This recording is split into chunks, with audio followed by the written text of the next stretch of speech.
వచ్చే ప్రతి డబ్బు డైరెక్ట్గా ప్రజలు అనుభవిస్తున్నారు.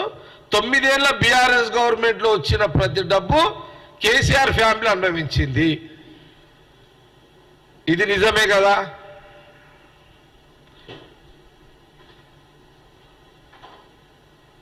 కేసీఆర్ ఫ్యామిలీ. హరీష్ రావు, నీకు నైతికంగా స్కీమ్ల మీద కాంగ్రెస్ ప్రశ్నించే హక్కు హరీష్ రావుకు లేదు.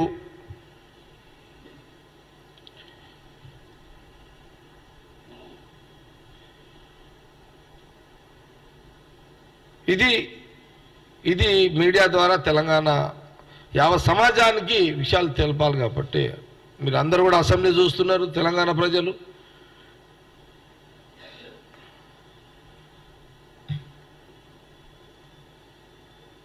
ఏంటది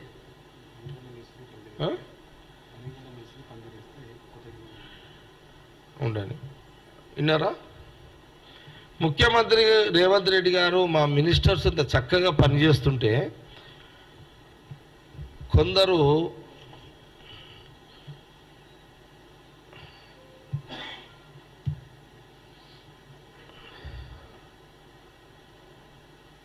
ముఖ్యమంత్రి గారిని విమర్శిస్తారు.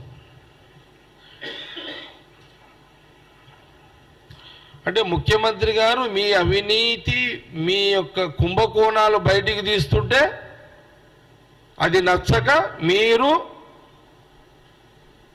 మా ముఖ్యమంత్రి గారికి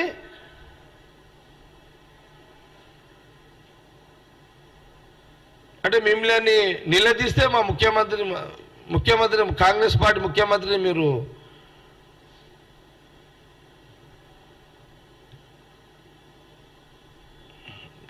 విమర్శించే హక్కు మీకు లేదు.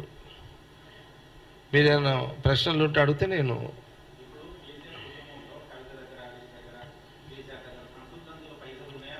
అవును. ఇది ఆరోపణలు కాదు, వాస్తవాలు. నేనేమంటున్నానంటే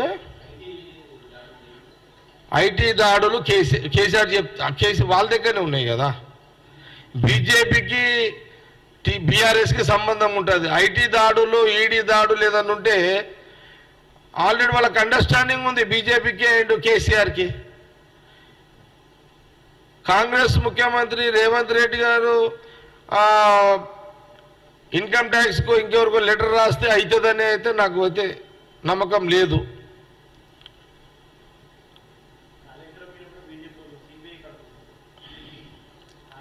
అదే కాళేశ్వరం మీద కిషన్ రెడ్డి పాపము స్క్రిప్ట్ లేట్గా వచ్చినట్టుంది ఆయనకు. కిషన్ రెడ్డికి ఆయన కూడా కిషన్ రెడ్డి గారు స్క్రిప్టే